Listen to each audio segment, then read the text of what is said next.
आप में अनुशासन है। आइए 2 तीमुथियुस एक साथ लगाते हैं। परमेश्वर ने हमें भय की आत्मा नहीं दी है। एक चीज जिससे आपको नहीं डरना है वो है प्रलोभन। बहुत लोग सोचते हैं काश मुझे प्रलोभन न होता। आपको प्रलोभन अवश्य होगा।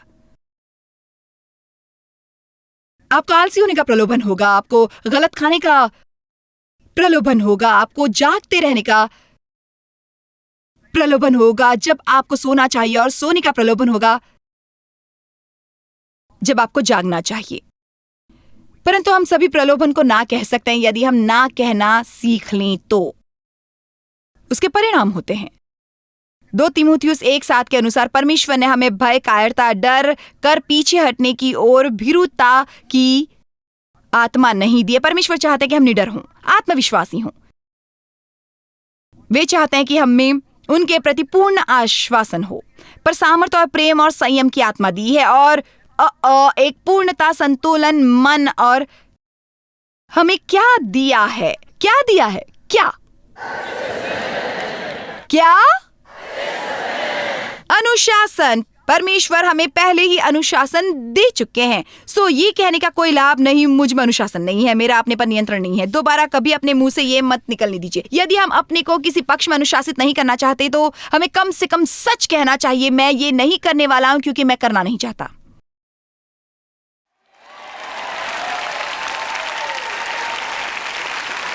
आप सभी तालियां नहीं बजा रहे हैं, परंतु मैं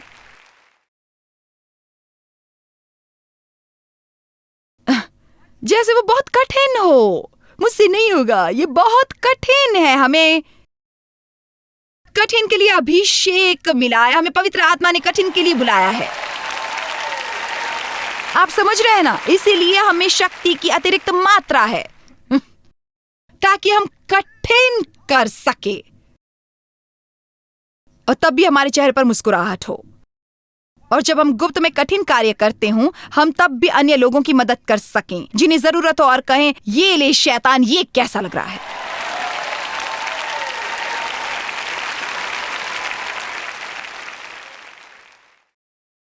हमें समझना चाहिए कि परमेश्वर की आज्ञाकारी के परिणाम होते हैं। मेरे विचार से कई बार हमें थोड़े अधिक प्रचार की आवश्यकता होती है पाप के विरुद्ध, और थोड़े अधिक प्रचार की आवश्यकता होती है पाप पर परमेश्वर के न्याय और हमारे जीवनों में पाप के परिणामों पर। जब परमेश्वर कुछ करने को मना करते हैं, वो किसी प्रकार का पवित्र सुझाव नहीं होता, एक आदेश होता है। मत करो का मतलब है मत करो। आमीन।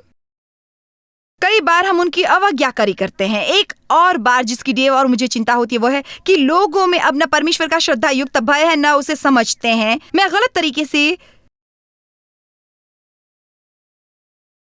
परमेश्वर से डरने की बात नहीं कर रही, मैं बात कर रही हूं परमेश्वर का निरादर और बेइज्जती करने का श्रद्धा युक्त भय। उसके परिणाम होते हैं।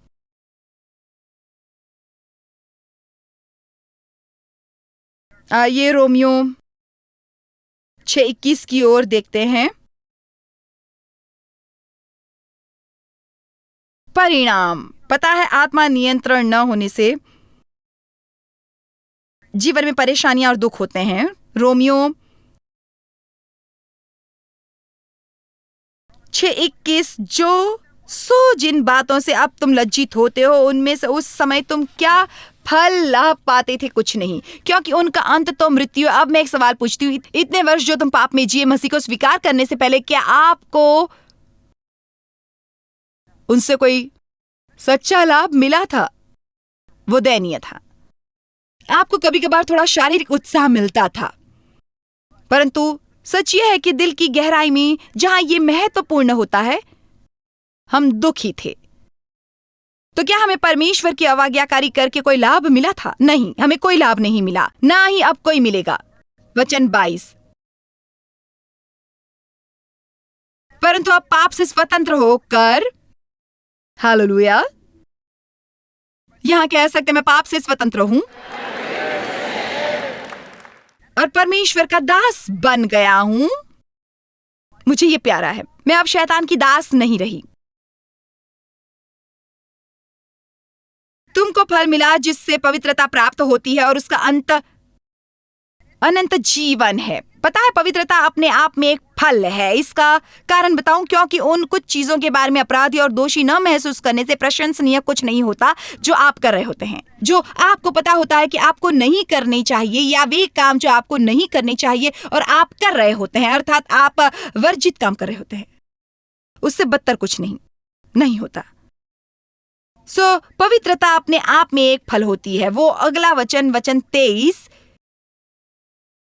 क्योंकि पाप की मजदूरी तो मृत्यु है, परंतु परमेश्वर का वरदान हमारे प्रभु मसीह यीशु में और उनसे मेल में अनंत जीवन है। अब हम यहाँ जिस प्रकार की मृत्यु के बारे में बात कर रहे हैं, उसका ये मतलब नहीं कि हम सांस लेना बंद कर देंगे। उसका बिल्कुल ये मतलब नहीं है। उसका मतलब हर संभव दुख है जिसकी हम कल्पना कर सकते हैं। मैं कुछ बताऊं, मैं पूर्ण ईमानदारी से कहूंगी, मुझे पता है कि यहाँ कुछ लोग हैं और टीवी द्वारा देखने वाले भी, आप शायद सुन रहे हैं, बाद में किसी प्रकार की रिकॉर्डिंग, आप दुखी हैं। दुखी लोग भी गिरजे जाते हैं। आपको पता है, मुझे पता है, क्योंकि मैं बहुत समय तक दुखी थी। मैं पवित्र मुखौटा लगाकर कहती थी प्रभु की महिमा हो, पर अंदर से मैं बहुत दुखी थी। और दुखी लोग दूसरों को दुखी करते हैं, कम से कम कोशिश तो करते हैं।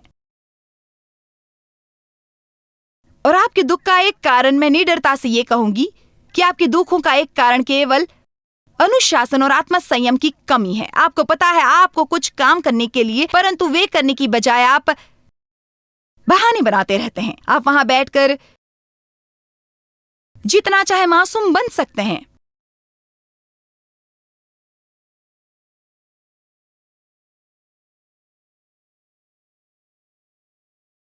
क्या मैं इस भाग को भयभीत कर रही हूं? मैं जानबूझकर आपके दोष नहीं बता रही थी, परंतु मैं देख सकती हूं कि आप दोषी हैं। हमें आपको इसे समझने देना चाहिए। आप में से कुछ दुखी हैं केवल इसलिए कि आपके जीवन में कुछ पक्ष हैं जहां आप काम कुछ कर रहे हैं जो आपको नहीं करनी चाहिए। उन्हें बदलना इतना कठिन भी नहीं है। उसमें केवल थोड़े अनुशासन की जरूरत है। आपको पता है, आपको परमेश्वर के साथ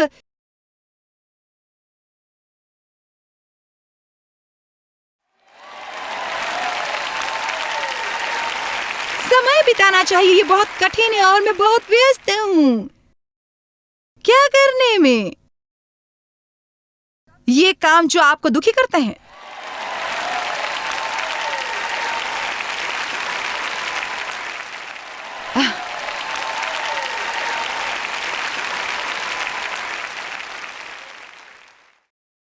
पता है, मैंने 1 वर्ष से अपनी पासबुक अपडेट नहीं करवाई है। मैं सचमुच नहीं जानता मेरी आर्थिक स्थिति कैसी है, परंतु बैंक का फोन आया था और उन्होंने कहा कि मेरे चेक बाउंस हो रहे हैं।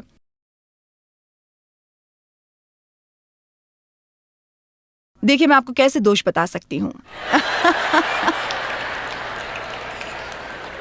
आपके घर में कुछ भी ढूंढना संभव नहीं है।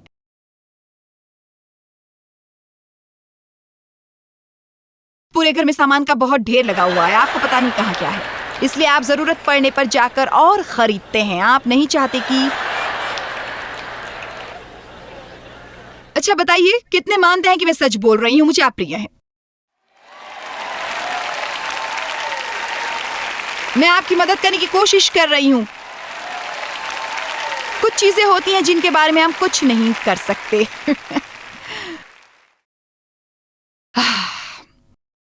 परंतु जिन चीजों के बारे में हम कर सकते हैं, हमें वो करनी चाहिए। मेरी बात याद रखिएगा, वो जरूर करनी चाहिए। 60 या 75% या शायद अधिक, आपकी शायद उससे अधिक फीसदी समस्याएं हल हो जाएंगी यदि आप प्रतिदिन आधा घंटा बिताना आरंभ करेंगे। परमेश्वर, मुझे आपकी जरूरत है। मैंने प्रवचन सुना था, टी-शर्ट खरीदी थी, सेमिनार में गया था, परंतु अभी भी बुरे हाल में ही हूं। परमेश्वर, मुझे आपकी जरूरत है। प्रभु, आपको मेरी मदद करनी होगी। यदि आप मुझे नहीं बदलेंगे परमेश्वर, मैं कभी नहीं बदलूंगा। प्रभु, आपको मेरी मदद करनी होगी। यदि आप मुझे नहीं बदलेंगे परमेश्वर, मैं कभी नहीं बदलूंगा। प्रभु, आपने मुझे इस विवाह में टिके रहने को कहा है और मैं नहीं जानता कि ये संभव है परमेश्वर, परंतु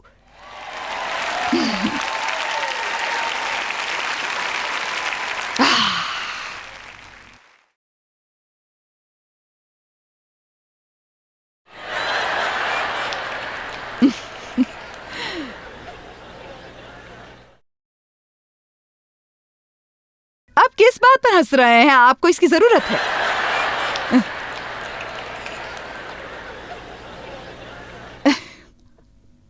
मैं परमेश्वर के साथ समय बिताना चाहता हूं, परंतु मैं उन्हें अपनी कार्य योजना में शामिल करना चाहता हूं। प्रभु दया करें। हम परमेश्वर को अपनी कार्य योजना में शामिल नहीं करते, हम उनके अनुसार अपना जीवन जीते हैं। परमेश्वर के राज्य और उनके धर्म को खोजो। मैं अच्छी तरह से जानती हूं। क्या आप में से कुछ इस वक्त मुझे मेरे साथ सहमत हैं और मेरी बात समझकर वे कर रहे हैं जैसे कि ये प्रभु की महिमा हो? मैं कुछ बताऊं, इस वक्त लाखों लोग ये टीवी प्रोग्राम देख रहे होंगे जो बहुत अच्छे हैं, गिरजे जाते हैं, परंतु उन्हें बिल्कुल अंदाजा नहीं कि उनका परमेश्वर के साथ मसीह के द्वारा एक व्यक्तिगत संबंध हो सकता है, कि वे उनकी उपस्थिति में समय बिता सकते हैं। आप उनसे किसी भी विषय पर बात कर सकते हैं, अपने बाल संवारने के तरीके से लेकर अपने बैंकों के प्रबंधक के बारे में, और आप उनकी उपस्थिति में रहकर कह सकते हैं, परमेश्वर मैं आपके बगैर कुछ नहीं हूं। आप अपने जीवन में अविश्वसनीय बदलाव देखेंगे। परमेश्वर हमारे लिए इससे अधिक चाहते हैं कि हम महज गिरजे जाएं और धार्मिक बने। हमें गिरजे जाना चाहिए, परंतु हम किसी को प्रभावित नहीं करते यदि हम उसे गिरजे से बाहर नहीं ले जाते और वहां जीवन जीना नहीं सीखते जहां वो कुछ प्रभावशाली हो सकता है। दुनिया को जरूरत है गिरजे को पूरी तरह जीवंत, जोशीला, समर्पित, पूर्ण संतुलित देखने की, अनुशासन और आत्मसंयम के साथ।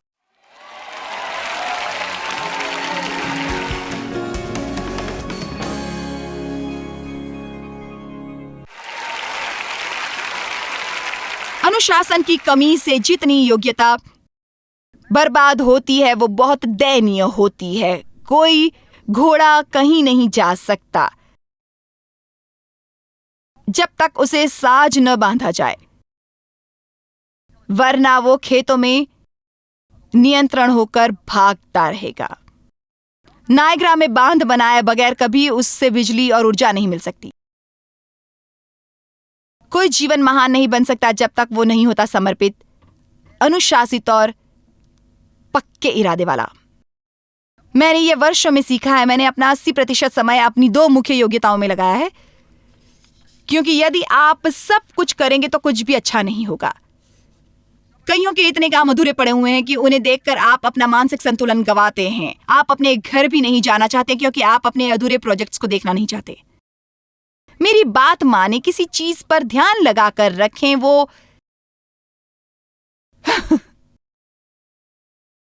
समाप्त करें। वो समाप्त करें जो आरंभ करें, उसकी ओर पूर्ण समर्पित रहें। जो आपने करने की अपेक्षा की है, पता लगाएं आप में क्या योग्यता है और उसके प्रति समर्पित रहें। पता है मुझे कितने लोगों को ना कहना पड़ता है ताकि मैं उसको ध्यान दे सकूं जो मुझे करना है। हे परमेश्वर,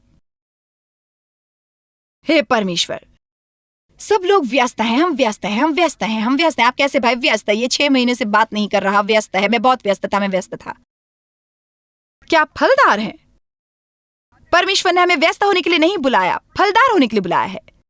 दोनों में फर्क है। घर जाकर अपने साथ एक मुलाकात करें। क्या आप कभी अपने साथ मुलाकात नहीं करते? मैं अक्सर अपने साथ मुलाकात करती हूं। एक दिन मैं सेंट लुइस छोड़कर 7 दिनों के लिए अकेली कहीं गई ताकि अपने साथ मुलाकात कर सकूं। मुझे बहुत समस्याएं थी और लंबी मुलाकात करनी पड़ी। आपको हैरानी होगी कि परमेश्वर आपको आपके जीवन की क्या कमजोरियां दिखाएंगे यदि आप शांत होंगे, उनसे बात करेंगे। अन्य बहुत से लोगों से यह पूछना बंद करें कि आपको क्या चाहिए। अच्छा, तो अब एक अनुशासित व्यक्ति के गुण। आइए एक छोटी सी परीक्षा लेते हैं। अव्वल तो अनुशासित व्यक्ति हमेशा आवश्यकता से अधिक करते हैं। वे उससे अधिक करते हैं जितना काम चलाने के लिए काफी होता है। वे हमेशा कुछ अतिरिक्त करते हैं। वे काम पर 5-10 मिनट जल्दी पहुंचते हैं। वे ऐन वक्त पर नहीं आते, न उसके बाद 5 मिनट बाथरूम में बिताते हैं, खाने के लिए 10 मिनट अधिक नहीं लेते, सबको शुभ प्रभात कहने में 10 मिनट और बिल्कुल भी नहीं लगाते, 20 मिनट देर से अपना काम आरंभ करके ये आशा नहीं करते कि कोई उन्हें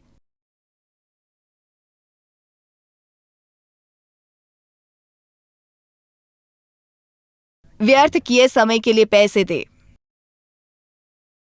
मैं समझती हूं हमें दोष अनुभव होता है। यदि मैं ऐसा करूंगा तो मुझे घर से जल्दी निकलना होगा, जिसका मतलब है मुझे रात को जल्दी सोना होगा और सुबह मुझे जल्दी जागना होगा। ये तो बहुत ही कठिन काम है। ये बहुत ही कठिन काम है। यदि यहां कोई व्यक्ति आज परमेश्वर और अपने बीच समर्पण करे कि वो जितना संभव है उत्तम मनुष्य बनने की कोशिश करेगा, मेरी आपको चुनौती है कि अब से 1 वर्ष बाद यहां आएं और मुझे बताने की कोशिश करें कि आपका जीवन वैसा ही है, क्योंकि वो वैसा नहीं होगा, वे पूर्णतः बदल चुका होगा। हमारी समस्या की साधारणता मत्ती 25, 10 कुंवारियां, 5 मूर्ख, 5 बुद्धिमान, वे सभी दूल्हे के आने की प्रतीक्षा कर रही थीं, जो हमारे द्वारा मसीह की प्रतीक्षा करने के समान है। उन 5 ने जो मूर्ख थीं, कुछ अतिरिक्त नहीं किया था। वे 5 जो बुद्धिमान थीं, न केवल अपनी मशालें जलाने के लिए पर्याप्त तेल ले गईं, बल्कि वे अतिरिक्त तेल भी ले गईं। फिर क्या हुआ? जब दूल्हे को थोड़ी देर हुई और उनकी आशा से अधिक समय लगा, उन 5 मूर्खों की मशालें बुझ गईं। मैं आपसे कुछ कहूं, यदि आप परमेश्वर के साथ पर्याप्त समय नहीं बिताएंगे तो आपकी मशालें बुझ जाएंगी, आपका तेल समाप्त हो जाएगा। तेल पवित्र आत्मा के प्रतीकों में से एक है। हमारा तेल पर्याप्त नहीं होना चाहिए। उनके साथ वही हुआ जो लोगों के साथ होता है। उन 5 मूर्खों ने, जिनकी मशालें बुझ गईं, 5 बुद्धिमानों के पास जाकर कहा, हमें अपना थोड़ा तेल दे दो। कुछ न करने वाले हमेशा उनके पास जाते हैं जो करते हैं और चाहते हैं कि वे उनकी मदद करें। उससे ईर्ष्या करनी बंद करो जो किसी और के पास है, यदि आप वो नहीं करते जो उसने किया है। केवल इच्छा करनी छोड़कर थोड़े दृढ़ बनिए।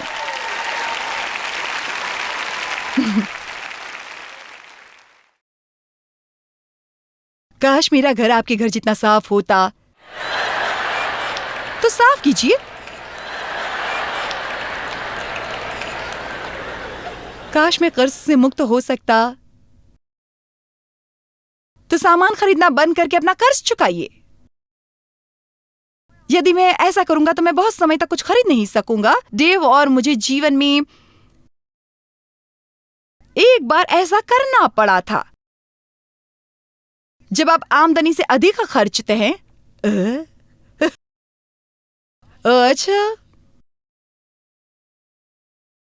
और उससे अधिक खाते हैं जितना आपके शरीर को पचता है।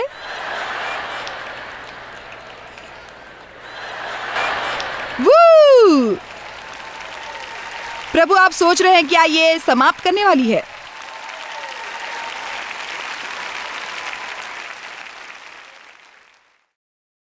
आप कहेंगे, देखो जॉयस, परमेश्वर को इसकी परवाह नहीं है कि मैं कितना सोता हूं और कितना खाता हूं। उन्हें इन चीजों की परवाह नहीं है। मुझे और भी गंभीर समस्याएं हैं, पर पता है, छोटी लोमड़ियां ही बेल खराब करती हैं। मेरी ओर देखिए, मैं आपसे कुछ कहना चाहती हूं। यदि हम छोटी बातों में परमेश्वर की आज्ञा नहीं मानेंगे तो बड़ी बातों में कैसे मानेंगे? वे जो छोटी बातों में वफादार होगा, उसे अधिक पर नियंत्रण दिया जाएगा। पवित्र आत्मा के संकेतों की आज्ञा मानना सीखें। एक उत्तम मनुष्य बने। इस सप्ताह होटल में ठहरे हैं। कितने इस सप्ताह किसी होटल में ठहरे हैं? अच्छा, तो वहां से जाते वक्त केवल इसलिए कमरे में गंदगी न फैलाएं कि किसी और को वो साफ करनी होगी।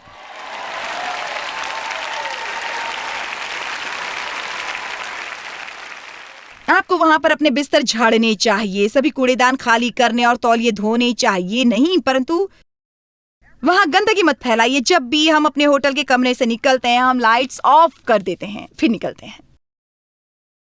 क्यों? क्योंकि मुझे महसूस होता है कि यदि मैं होटल की मालिक या मैनेजर होती तो मुझे ये अच्छा लगता।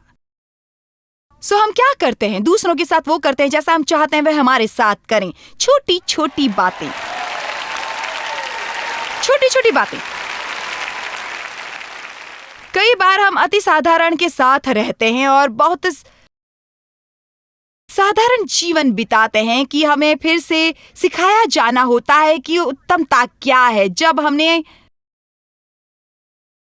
अपनी सेवकाई आरंभ की थी 20 में, भूल गई कितने वर्ष हुए हैं, बहुत वर्ष हो गए हैं। कितने वर्ष हुए हैं शार्लेट, तुम्हें पता है? 26, हाँ शायद, हाँ। मैं उसे 10 वर्ष पहले से सिखा रही थी, सो मुझे वचन सिखाते हुए बहुत समय हो गया है। परमेश्वर ने मेरे दिल में 3 बातें कही थी। उन्होंने कहा, जो भी करो उत्तमता से करो। यदि तुम सही तरीके से नहीं करती तो न करो, एक नैतिक मनुष्य बनो। वे करो जो करने को लोगों से वादा करो, और अनबन को दूर रखो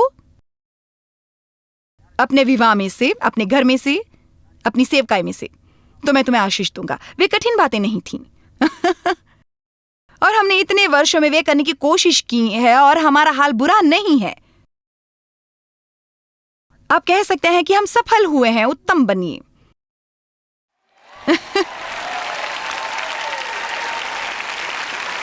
जब आप खरीदारी करने जाएं और आप हैंगरों के कुछ कपड़े से टकराए और वो फर्श पर गिर जाए, तो क्या आप उन्हें छोड़ते हैं या उन्हें उठाकर रख देते हैं?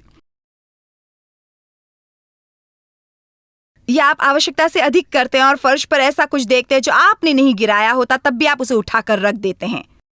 आप अपने सामान का ठेला नहीं रखते हैं, वहां से वो अंदर जाता है उस छोटे। कितने अपने सामान का ठेला वापस रखते हैं जब जॉयस माता से सुन रहे हैं?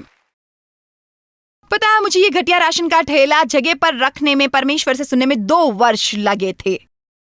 मैं 2 वर्ष तक बहाने बनाती रही। बहुत ठंड है, बहुत गर्मी है, मैं जल्दी में हूं।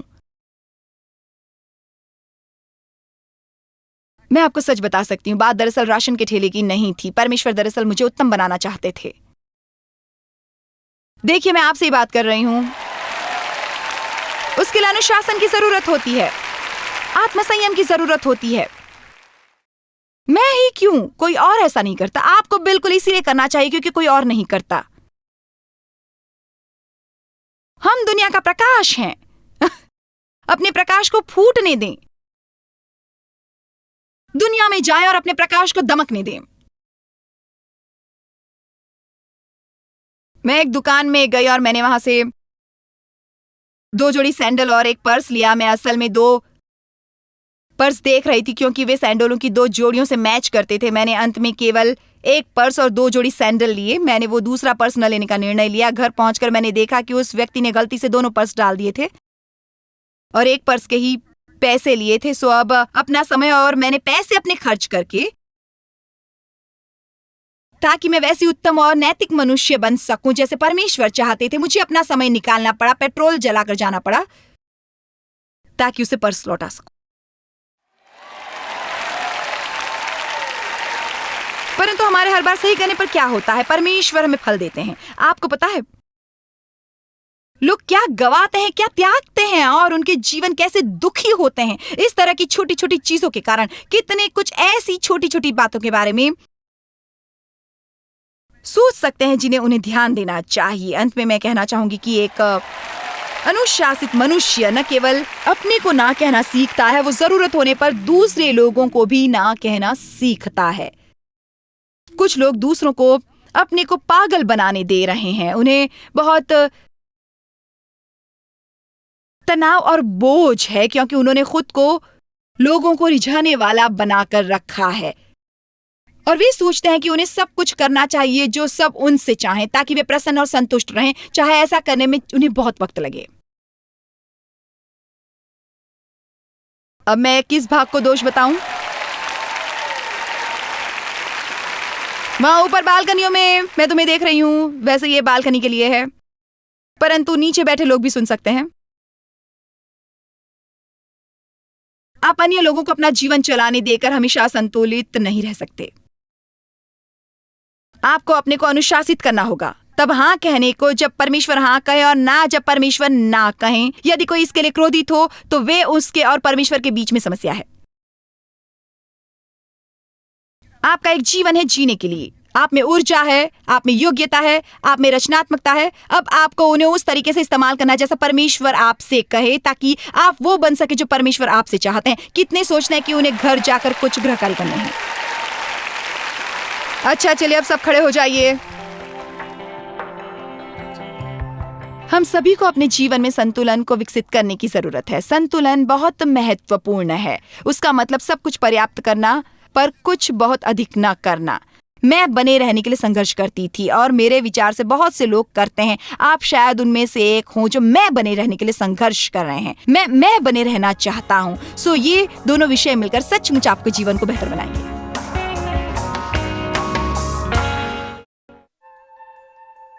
जॉय स्मायर मिनिस्ट्रीज में आप हमारे लिए कितने अहम हैं, इसका आपको अंदाजा नहीं। हम आपके आभारी हैं और हम धन्यवाद करते हैं अपने सब मित्रों और सहयोगियों का कि उन्होंने इस विश्वव्यापी सेवकाई को संभव बनाया। मिलकर हम भूखों को खिला रहे हैं, गरीबों को पहना रहे हैं और कई देशों में सुसमाचार पहुंचा रहे हैं। कृपया हमसे संपर्क करें या विजिट करें jmmindia.org पर। आज ही अपनी प्रार्थना के अनुरोध बताने के लिए, हमारे साधनों के बारे में और जानकारी और जॉयस की सभाओं का शेड्यूल जानने के लिए और हमारे सहयोगी बन जाएं दुनिया भर में मसीह का प्रेम बांटने के लिए। ये कार्यक्रम जॉय स्मायर मिनिस्ट्री के मित्रों और पाठ